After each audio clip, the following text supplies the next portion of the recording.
नमस्कार दोस्तों और हमारे चैनल में आपका हार्दिक स्वागत है। मैंने पिछले वीडियो में आपको व्यंजन संधि के ता संबंधी जो नियम थे उनसे परिचय आपका करवाया। अब मैं ता संबंधी नियम पर आधारित कुछ प्रश्नों का परिचय आपसे करवा रहा हूँ और ये सभी प्रश्न चुने हुए प्रश्न हैं, अच्छे प्रश्न हैं। तो यहाँ पर जो हमारा पहला प्रश्न है वो है उत प्लस चारण। उत प्लस चारण में कौन सी संधि है?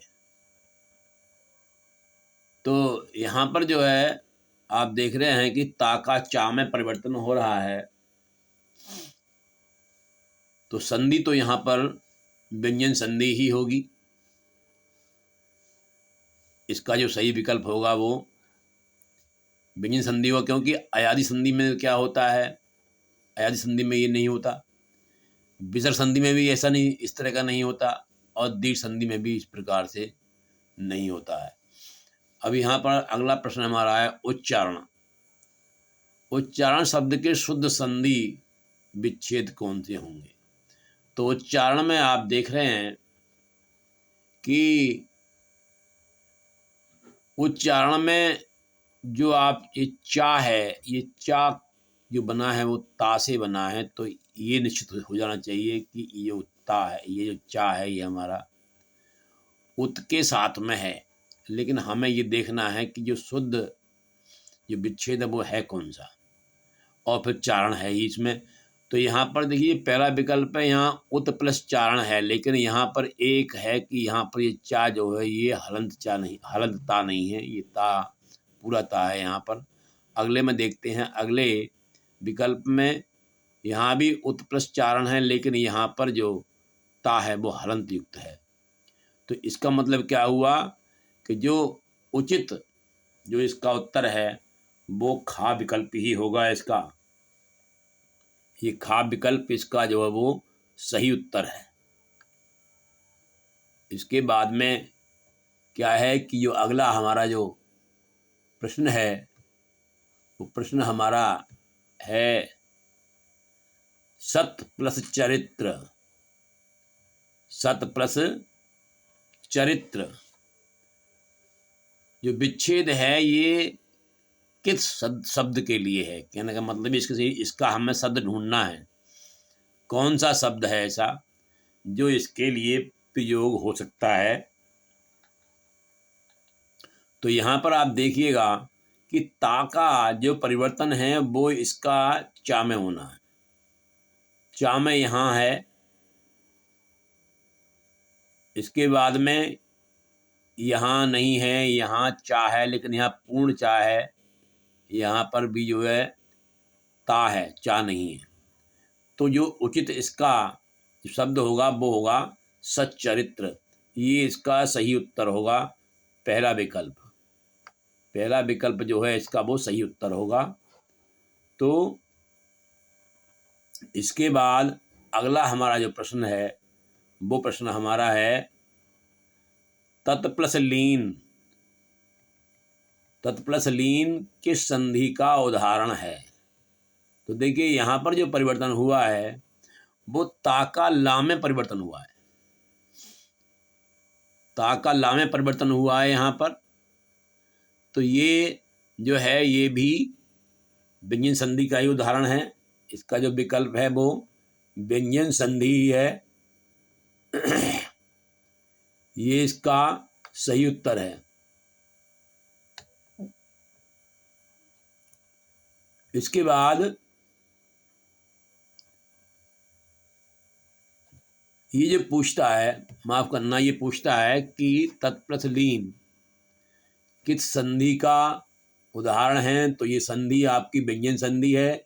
और ये जो अगला प्रश्न है तत्प्लस लीन संधि विच्छेद संधि के किस नियम के अनुसार है? तो यहाँ जो वो नियम है तत्प्लस लीन में जिसमें कि ता का परिवर्तन ला में होता है, यानी कहने का तात्पर्य ये है कि अगर पहले शब्द के अंत में ता अगर हो और फिर उसके बाद में अगले शब्द का जो शुरू है वो ला से होता हो, तो ऐसी स्थिति में क्या होता है कि ता ला में परिवर्तित हो जाता है। तो इसके लिए जो हमारा नियम होगा वो होगा कौन सा, ता संबंधी नियम के अंतर्गत ही है ये। तो इसका सही जो उत्तर होगा वो यही होगा।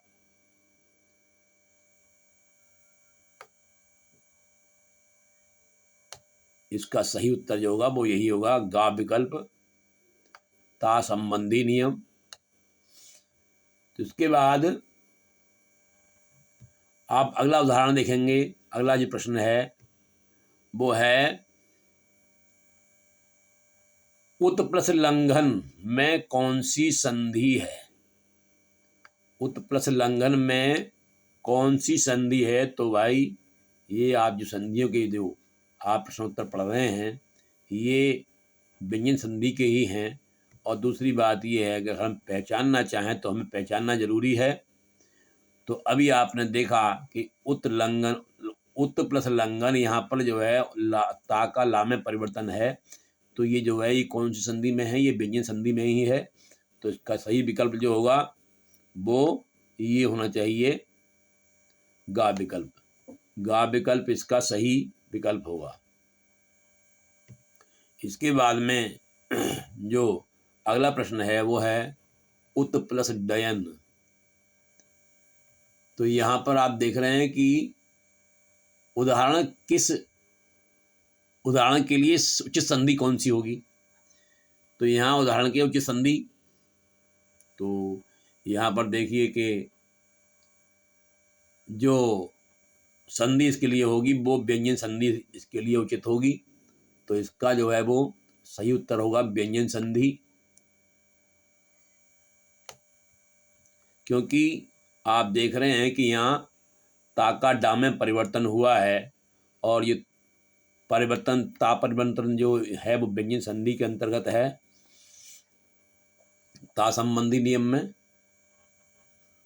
तो इसका उत्तर जो हुआ आपका वो व्यंजन संधि हुआ। अगला प्रश्न जो है वो है हमारा बृहत् प्लस टीका। बृहत् प्लस टीका व्यंजन संधि के किस नियम के अनुसार है। तो यहाँ पर आप देख रहे हैं कि ता का टा हुआ है यहाँ पर। तो ये भी आपका कौन से नियम में आता है ये। पहले तो प्रश्न हमारा ये है कि उड्डयन शब्द का उचित विच्छेद क्या होगा। तो उड्डयन शब्द में जो उचित विच्छेद होगा वो आपको ये देखना है कि डा का परिवर्तन ता कौन से विकल्प में दिखाई दे रहा है आपको। तो डा का परिवर्तन ता जो है इसमें तो है नहीं पहले में, लेकिन यहाँ पर दिखाई दे रहा है और यहाँ पर भी दिखाई दे रहा है। परंतु देखना ये है कि इनमें से सही कौन सा है। तो हमें जो चाहिए वो हलंत ता चाहिए। तो ये जो है हमारा जो विकल्प सही होगा वो ये खा विकल्प ही सही होगा। ये विकल्प आपका उचित है। उसके बाद में अगला प्रश्न है हमारा बृहत् टीका व्यंजन संधि के किस नियम के अनुसार है। तो बृहत् टीका आप देख रहे हैं कि यहाँ पर ता का टा हुआ है। तो ता का टा जो है किस नियम के अनुसार हो रहा है, ये ता संबंधी नियम में ही है। तो इसका जो उचित उत्तर है वो है ता संबंधी नियम। इसके बाद अगला प्रश्न हमारा है उच्छ्वास। मतलब ये प्रश्न है हमारा बृहत् टीका के सही विच्छेद के लिए उचित विकल्प चुनिए। अब बृहत् टीका का सही देखेंगे हम कौन सा विकल्प है।